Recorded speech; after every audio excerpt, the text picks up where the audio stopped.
네, 여러분 안녕하세요.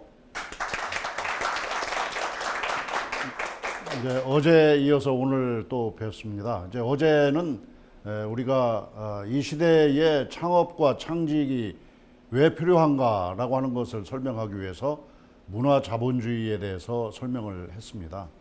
그래서 문화라고 하는 개념이 어떻게 바꿔져 있고 문화 자본주의가 어떻게 발생을 했는가, 산업 자본주의를 거쳐서 금융 자본주의를 거쳐서 이 시대는 문화 자본주의 사회다. 이런 말씀을 여러분들과 함께 나누었죠. 오늘 이 시간에는 우리 제목에서 보시다시피 이제 그렇다고 한다면 이 문화 산업이라고 하는 게 도대체 어떻게 만들어지는 거고, 이 오늘날 문화 자본주의 사회의 경제는 어떻게 바꿔지는가, 그리고 우리가 창직 창업의 우리의 핵심은 무엇이어야 될 것인가, 이거에 대해서 오늘 좀 말씀을 나눠보도록 하겠습니다. 어제 말씀드린 바와 같이 사람의 욕구는 진화해서 이제 물질적인 의식주 욕구와 더불어서 정신적인 진선미 욕구가 융합되는 새로운 형태의 산업이 이루어진다. 그러니까 어제 분명하게 말씀드린 바와 같이 문화산업이라는 것이 뭐 공연, 연극, 영화, 비디오, 게임 이런 영역의 아주 좁은 영역의 문화가 아니라 인간의 진선미 가치를 실현하기 위한 모든 영역을 포괄한다. 이렇게 우리가 말씀드릴 수가 있는 거죠. 그래서 우리는 문화산업이라고 하는 거에 대해서, 그러니까 농업, 제조업에 할 것 없이 문화라고 하는 부분이 붙어가지고 완전히 1차 산업도 바꿔질 수가 있는 거예요. 그러니까 산업혁명이 일어났다라고 해서 1차 산업인 농업이 없어졌습니까? 농업은 여전히 기본이 되는 거예요. 이제 기계공업의 혁명, 제조업의 혁명을 다른 말로 표현하면 기계공업의 혁명인데 기계화 농업이 이루어졌잖아요. 이제 문화적인 농업, 이 시대가 됐다, 이렇게 생각을 하면 되는 거예요. 그러니까 1차, 2차, 3차 산업의 모든 영역에 걸쳐서 진선미 욕구를 반영하는 새로운 형태의 산업이 만들어진다. 이게 문화 산업의 핵심이 되겠습니다. 그래서 이게 문화 자본주의 사회의 바로 특징이라고 하는 것은 이제 1인 기업의 시대다, 소기업의 시대다, 이렇게 되는 거예요. 이제 1인 기업, 소기업, 다시 말하자면 이제 개인 맞춤형 사회가 됐다, 이런 얘기예요. 개인 맞춤형 사회가 됐는데, 그렇게 하기 위해서 단일 품종을 대량으로 생산하는 게 아니라, 이제 과거에는 익산에 있는 모 메리아스 공장에서 만들어낸 내복을 전 국민이 똑같이 입었어요. 이게 단일 품종 대량 생산을 했어요. 대기업이 공급하는. 그러나 이 시대 우리 국민들은 내복도 똑같은 제품을 입지 않아요. 다 개성에 맞는 제품을 입게 되는 거죠. 그래서 이 의류 산업 자체가 바꿔지게 된 거예요. 그래서 이게 다품종 소량 생산의 시대가 됐다. 그리고 그렇게 하면서 이제 우리의 생활 방식 자체가 달라졌다, 이런 얘기죠. 그러면서 이제 이것을 뭐라고 얘기하느냐, 다중사회라고 얘기합니다. 그리고 여러 사람의 가치를 다 존중하고 여러 사람의 존재를 똑같이 승인하는 다원주의 사회가 됐다. 그리고 어떤 한 국가 내에서뿐만 아니라 전 지구적으로 전 세계 사람들이 여러 나라들의 문화를 존중하고, 그리고 그 사람들의 삶의 방식을 존중하고 그 사람들의 삶의 권리를 인정하는 그런 사회가 됐다라고 얘기하는 것입니다. 이게 이제 문화 자본주의 사회의 변화의 핵심적인 철학적 변화라고 이렇게 말을 할 수가 있어요. 그래서 이 소위 존재 철학적으로 우리가 이 문화 자본주의 사회, 문화 산업이 만들어진 것을 이렇게 보게 되면, 인간의 역사라고 하는 것은 철학적으로 보면은 개인의 줏대 실현의 역사다. 개인을 찾아온 역사다. 과거에 철학이, 서양 철학은 그리스에서 발생을 했어요. 한국 철학이나 동양 철학은 또 기원이 따로 있죠. 이미 인간에 대한 자각을 한 것이, 우리나라는 단군 시대 때부터 호기인간이라는 개념을 자각했죠. 이제 그보다 훨씬 더 이후에 그리스 이오니아 지역에서 소위 신 중심이 아니라, 신이 최고가 아니라 인간이 중심이다. 자연 그 자체로 해석을 해야 된다. 이러한 학문적인 운동이 일어났어요.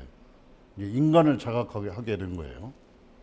이오니아 지역에서 철학이 발생했다고 그러는데 이제 역시 이제 이건 사실은 따지고 철학적으로 보면은 우리나라나 중국, 인도에 비해서 훨씬 인간에 대한 자각은 나중에 이루어진 거예요. 그러나 신 중심의 사회가 아니라 인간 중심으로 이해하자. 자연을 신 중심으로 이해하는 게 아니라 자연 자체로 이해하자. 이런 학문적인 운동이 일어나기 시작했다. 이렇게 볼 수가 있습니다. 그래서 이제 이 사회적으로도 보면은 이제 과거에는 종교가 주도하던 시대가 있었어요. 이런 의미에서. 그래서 이것을 신정국가라고 이렇게 얘기하는 거죠. 그것은 이제 유럽의 경우도 마찬가지고 아시아의 경우, 우리나라의 경우도 사실은 이제 종교적 신념이 사회적 가치를 주도하는 이러한 시대라고 이렇게 볼 수가 있죠. 그 다음에 이제 여러분들이 잘 아는 르네상스 시기. 이것은 인간에 대한 자각을 이루어지는 거예요. 그것을 휴머니즘이라고 이렇게 얘기하죠. 그러나 이 휴머니즘에 대해서도 이제 오늘날 와서 보면은 반성을 할 수가 있어요. 모든 인간이 똑같은 이성을 갖고 있는 게 아니다 이거예요. 모든 인간이 똑같은 감성을 갖고 있습니까?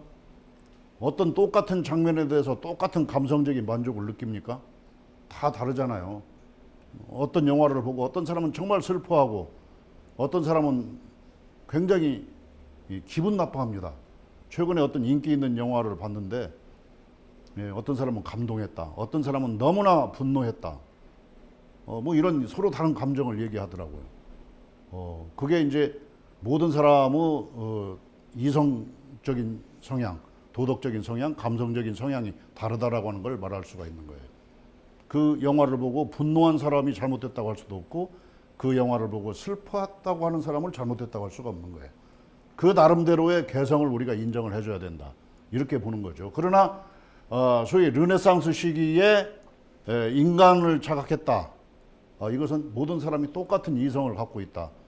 이렇게 전제했던 거죠. 그러니까 이 시기에도 역시 많은 오류를 가져올 수밖에 없었다. 이렇게 말을 할 수가 있습니다. 이제 그 다음 시기가 되면은 이제 국가가 주도하는 사회가 됐어요. 이 국가가 주도하는 사회, 권력이 그 사회를 어떻게 이제 종교가 이끌어가는 게 아니라 종교적 가치, 권력이 내세우는 가치, 그리고 권력의 힘, 이것이 사회를 끌고 가는 그런 사회가 있었습니다. 이게 이제 소위 산업자본주의, 금융자본주의 시대의 아주 대표적인 특징이라고 이렇게 말을 할 수가 있어요. 이제 이런 것을 일으켰는데 그렇게 하다가 나중에는 이제 기업의 힘이 강해졌습니다. 그리고 현재까지의 시기, 특히 금융자본주의 시기에는 다국적 기업, 대기업이 이 사회를 이끌고 갔어요. 이게 우리나라 경제를 몇몇 대기업이 이끌어 가고 있었잖아요. 우리는 이제 그런 시기가 지났다는 것을 얘기할 수가 있습니다. 무엇보다도 아주 중요한 것은 여기에서 이제 우리가 기업이 주도하는 이 시기에 대도시가 발전의 척도가 됐어요. 소위 밀레니엄 시티, 1000만 이상의 도시를 몇 개 보유하고 있느냐, 이게 국가 경쟁력이 된 거예요. 그러나 그런 이제 오늘날은 이제 대도시의 시대가 지나갔다. 그리고 대량 생산, 속도 생산, 이러한 것들이 그 자본주의가 발전한다라고 척도가 된 적이 있습니다. 그리고 대중정치, 소위 이제 이것은 실질적인 민주주의가 아니다. 이게 형식적인 민주주의를 갖췄다. 이런 반성을 하고 있습니다. 그러니까 선거라고 하는 거, 투표라고 하는 제도를 통해서 대표자를 선출했다라고 해서 그 대표자가 모든 개인의 욕구, 개인과 그 가족의 삶을 보장해 주는 건 아니다. 개인과 그 가족의 삶이 보장되는 실질적 민주주의가 필요하다. 오늘날은 이제 이러한 요구들을 하게 되는 사회라고 이렇게 말을 할 수가 있습니다. 그래서 그러나 이 대기업이 주도하는 시대나 이런 시대가 있었고 이 시대가 저물어가고 있다. 이런 걸 볼 수가 있어요. 오늘날 이제 이 시대에는 개인이 주도하는 사회로 넘어오고 있다. 이런 얘기죠. 그래서 오늘날은 대중사회가 아니라 다중사회. 그러니까 여러분들이 이제 우리나라에서 그런 이루어진 촛불 시위 같은 것을 대표적인 다중사회의 징표로 해석하는 학자들이 있습니다.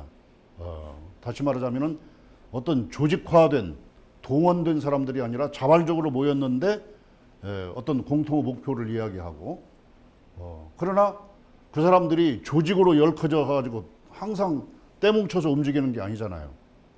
거기에서 일시적으로 모였다가 의사를 결집을 했다가 다 개인과 그 가족의 삶으로 되돌아가고 이런 게 다중사회라고 말을 할 수가 있습니다. 이게 대표적인 사회 현상이죠. 그래서 이제는 인간에 대한 자각이 아니라 개인에 대한 자각. 모든 개인은 살아갈 가치가 있다. 모든 개인의 인권이 존중받아야 될 가치가 있다. 존중받아야 한다. 이제 이러한 종류의 새로운 휴머니즘이 만들어졌는데 그것을 새 인문주의라고 이렇게 말을 할 수가 있습니다. 이게 네오 휴머니즘이라고. 이제 한글로 따라서 읽어보겠습니다. 새 인문주의. 새 인문주의. 이 새 인문주의라고 하는 것은 개성화 시대를 말하는 거예요. 모든 사람의 개성이 존중받아야 될 가치가 있다.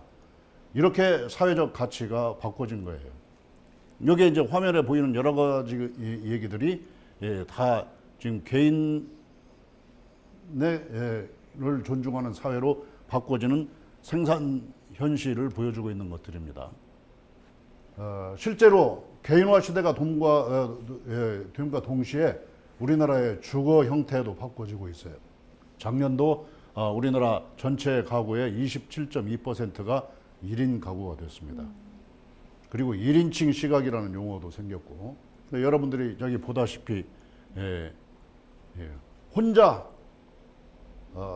삶을 살아가는 여러 가지 현상, 혼밥, 혼술, 혼놀, 혼령. 제가 최근에 영화 보러 가봤는데 진짜 혼령족들이 많이 있더라고요. 이것도 역시 해외여행 중 10명이 혼자 떠났다. 혼행족. 이런 걸 이렇게 얘기를 하더라고요. 이것들이 최근에 나타나는 여러 가지 소위 개인화 사회가 돼간다. 개성을 존중받아야 하는 사회로 바꿔진다는 것을 말하고 있는 거죠. 그런데 이 개인화 사회가 가능한 것은 생산 도구가 바꿔졌기 때문이다. 생산 도구의 변화가 일어나기 때문이다. 이렇게 말씀드릴 수가 있어요. 그게 바로 4차 산업혁명입니다. 인공지능, 그 다음에 AR, VR, 3D 프린터, 로봇, 이와 같은 모든 4차 산업혁명이라고 하는 이름으로 이루어지는 모든 생산 도구의 혁명이 이러한 1인 사회를 가능하게 하고 있어요. 이게 이제 대표적인 현상이 되는 거죠. 심지어 이제 에너지까지도 개별화 된 사회로 가려고 해요. 그 대규모 전력회사에서 전선을 이용해서 공급하는 게 아니라 전부 충분한 에너지를 갖는 배터리로 이동하면서도 에너지를 충분히 사용할 수 있는 그러한 시대가 지금 되고 있다. 그러니까 이제 그런 연료 전지에 관한 것도 이 1인 시대에 맞는 새로운 산업의 일종이라고 말을 할 수가 있겠죠. 그래서 이러한 도구의 혁명이 이제 생각의 혁명을 가져오게 된다는 것을 얘기를 할 수가 있어요. 소위 이제 생각의 혁명이라고 하는 것은 가치다원주의, 사회다원주의, 이런 것들이 일어나게 된다 이거죠. 그래서 이제 여기에서 아주 중요한 문제는 이제 새로운 직업의 영역이 이 개인화, 개별화 사회가 되면서부터 새로운 직업이 탄생하게 된다. 이런 것을 말씀드릴 수가 있어요. 그래서 바로 그러한 생각의 혁명이 이 사회의 구조를 바꾸게 된다라고 이렇게 말을 할 수가 있습니다. 그래서 이제 과거 산업자본주의 사회, 금융자본주의 사회 때는 기업이 주도하는 사회라고 그랬죠. 다시 말하자면 공급자가 이 사회를 이끌어가고 있어요. 물건을 만드는 사람이 왕이야. 이때도 소비자가 왕이다 뭐 이런 말이 있었지만 소비자가 왕이다 이런 말의 이면에는 소비자는 봉이다 이런 개념이 있는 것과 마찬가지예요. 그러니까 많이 팔아먹기 위해서 소비자가 왕이다 얘기했지 소비자를 진정으로 존중한 건 아니죠. 그런데 오늘날 이 시기에는 그런 제품은 사지를 않아요. 개인 맞춤형 제품을 사게 되는 사회가 됐다. 이렇게 말을 할 수가 있어요. 그래서 지금은 진짜 소비자가 왕이다. 라고 하는 시대가 됐어요. 소위 소비하면서 생산한다. 소비자가 생산을 주도해내는 거예요. 소비자가 원하니까 이런 제품을 만들어 달라. 이런 사유가 됐습니다. 그래서 소비자가 원하는 것이 무엇인가? 이것을 알기 위해서 그 인간을 알아야 되겠죠. 그 인간을 알아내는 학문이 뭡니까? 인문학인 거예요. 그래서 인문학이 생산 요소에 있어서 굉장히 중요한 요소가 된 거예요. 이게 흔히 지금 이제 이 시대 인문학이 잘못 소개가 돼 있어요. 인문학을 고전익기로 이해하는 사람들이 있어요. 이건 잘못된 거고, 현재 인간의 진선미, 의식주가 어떻게 돌아가고 있는가를 연구하는 것이 인문학이다. 이렇게 볼 수가 있어요. 그래야 개인 맞춤형 상품을 만들 수 있지 않겠어요? 이게 아주 중요한 것입니다. 그리고 이제 보다 더 중요한 게 이제 대도시 문화에서 점점 교회 도시의 형태로 이제 바꿔지고 있다. 자연 친화적인 삶을 살려고 한다 이거죠. 무엇을 위해서? 육체적 건강을 위해서. 진선미 욕구를 위해서. 빌딩 숲에서는 나의 인생의 가치를 못 느끼겠다. 녹색을 보고 살아야 되겠다. 이제 이러한 욕구를 반영하는 것이 이제 앞으로는 대도시 집중하는 게 아니라 이거 이제 우리나라는 땅덩어리가 좁은 나라이기 때문에 전 국토의 도시화가 이루어질 수도 있어요. 지금 현재 지방 소멸이라고 하는 현상이 있는데 이게 앞으로 바꿔질 수도 있다. 이렇게 볼 수가 있는 것입니다.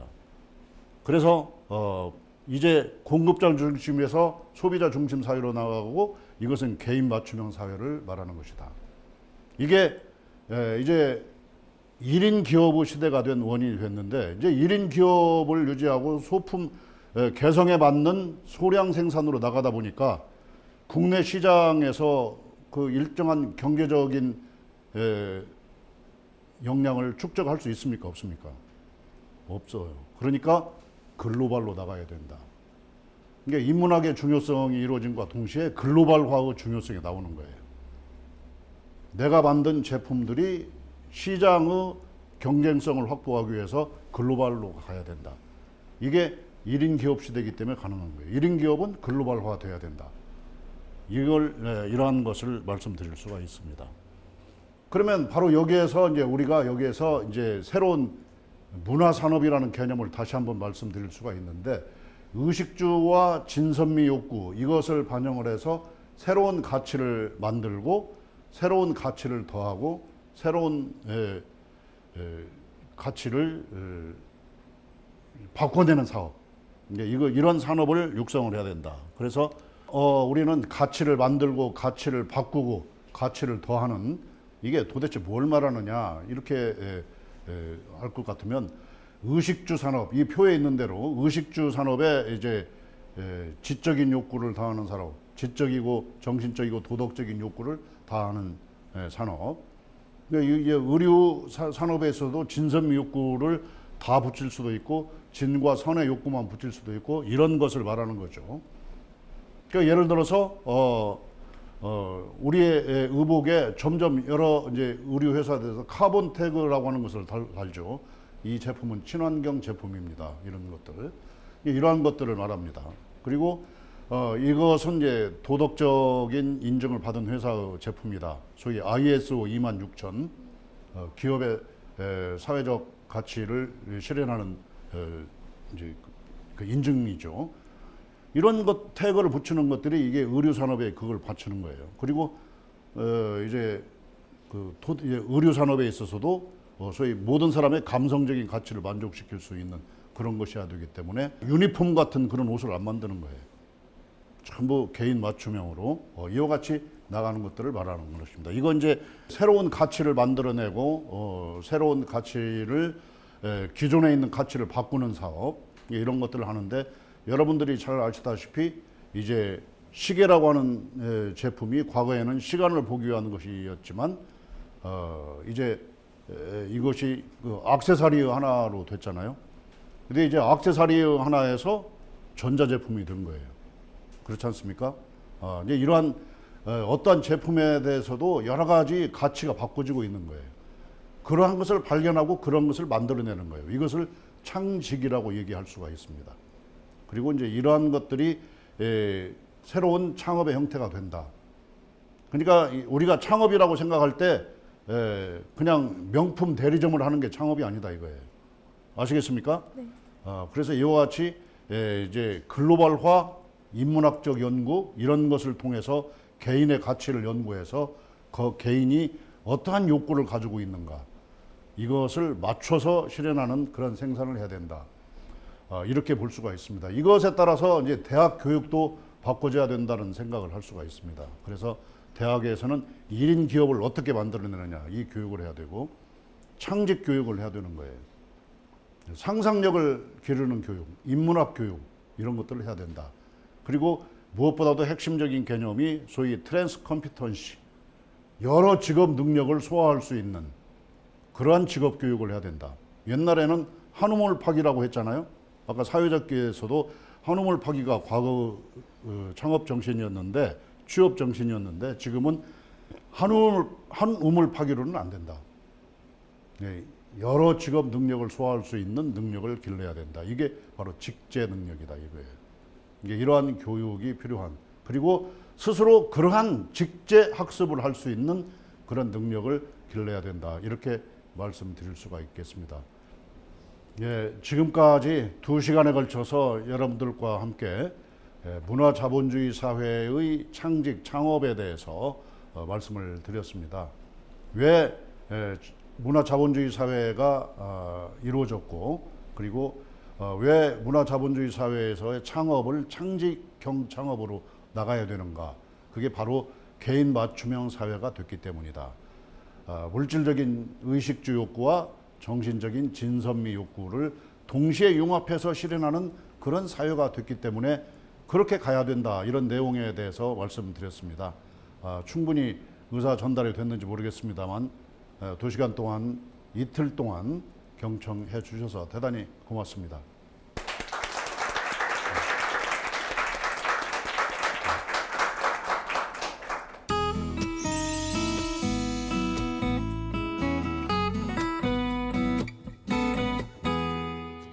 네, 빠르게 변화하는 시대에 앞으로 우리가 어떻게 살아가야 할지를 좀 배워볼 수 있는 시간이었습니다. 문화 자본 시대의 창직과 창업에 대해서 이야기를 해주셨는데요. 총장님께서 소개해 주실 만한 창직의 사례가 좀 있을까요? 창직의 사례들을 이제 말씀드릴 수 있는 여러 가지 사례들이 있는데, 우선 여기에 보니까 이게 이제 컵이 한 개 있습니다. 이제 여러분들이 어디에 가든지 이 기념 컵들을 많이 살 수 있잖아요. 근데 요즘에는 이제 이 컵에 소위 예를 들어서 누구의 결혼식 기념 컵이다 그렇게 할 것 같으면 이제 그 두 사람의 웨딩 사진, 동영상 이런 것들을 볼 수 있는 앱을 여기에 심습니다. 그리고 그것을 가지고 이제 그 앱을 똑같이 깔아놓은 그 핸드폰 소유자들이 이 앱으로 사진을 찍으면 거기에서 이 컵으로부터 나오는 이제 동영상이나 여러 가지 재미있는 이벤트들이 스마트폰 상에서 재현되는 그러한 산업을 지금 하는 사람들도 있습니다. 뭐 이게 이제 이것을 위해서는 여러 가지 내용이 필요하잖아요. 그리고 또 마찬가지로 제가 지금 신발을 신고 있는데 저는 이제 이제 관절이나 허리 건강을 항상 유지하기 위해서 이 신발 밑에 깔창을 이 균형에 맞게 3D 프린터로 측정을 해서 3D 프린터로 뽑아주는 깔창을 만들어준 회사가 있습니다. 그래서 내가 지금 그것을 착용하고 있어요. 이 자리에서 벗어서 보여드리기는 좀 힘들지만 바로 이러한 것들이 이제 새로운 여기 이런 것을 하기 위해서는 의학적 지식도 필요하고 3D 프린터를 다룰 수 있는 능력도 필요하고 그렇게 되잖아요. 또 회사를 경영하기 위해서 마케팅 능력도 필요하고 바로 이 컵에 그러한 동영상 앱을 집어넣을 수 있는 이제 이러한 기술도 여러 가지 소위 인문학적인 탐구를 기초로 해서 전자공학적인 지식을 기초로 해서 또 도자기를 굽는 기술을 기초로 모든 것들이 융합된 거잖아요. 이러한 것들이 새로운 직업을 만들어낸다. 그리고 사람들이 무엇을 원하고 또 무엇을 원하게 할 수가 있는가. 원하는 것에 따라갈 수도 있고 그것을 자기가 만든 것을 원하게 할 수도 있다. 이런 말씀을 드릴 수가 있겠습니다. 진짜 이제는 주변에서 흔히 볼 수 있었던 물건들이 또 새로운 의미를 갖게 변할 것 같은데요. 마지막 질문을 좀 드릴게요. 네. 문화자본시대 청년들이 꼭 갖춰야 할 역량이 있다면 좀 어떤 것들이 있을까요? 이제 그것은 특히 우리나라 청년들에게 제가 이제 말씀드리고자 하는 것은 과감하게 관행을 떨쳐버리는 노력을 좀 해보자. 그리고 좀 당분간 창업을 해서 망하더라도 굉장히 심각하게 고통을 당할 수 있는 각오를 한번 해보자. 고통을 두려워하고 고통을 피하려고 하는 노력보다는 내가 어떤 일을 성취하기 위해서 일시적인 고통을 참아내는 그러한 의지력, 그리고 새로운 것을 찾아보겠다라고 하는 그런 강한 탐구열, 그리고 강한 추구, 열정, 이런 것들을 우리들이 좀 가졌으면 좋겠다. 이게 오늘날의 청년들에게 제가 부탁드리고 싶은 내용입니다. 네, 오늘 좋은 말씀 해주셔서 감사합니다. 네, 고맙습니다. 네, 문화자본주의 시대입니다. 창의력과 상상력을 바탕으로 미래사회 새로운 가치를 실현해 나가는 여러분이 되시길 바라면서 오늘 강연은 여기서 마치겠습니다. 멈춰있던 마음과 생각이 흐르는 시간 청산유수, 오늘 강연은 여기까지입니다. 고맙습니다. 네, 고맙습니다.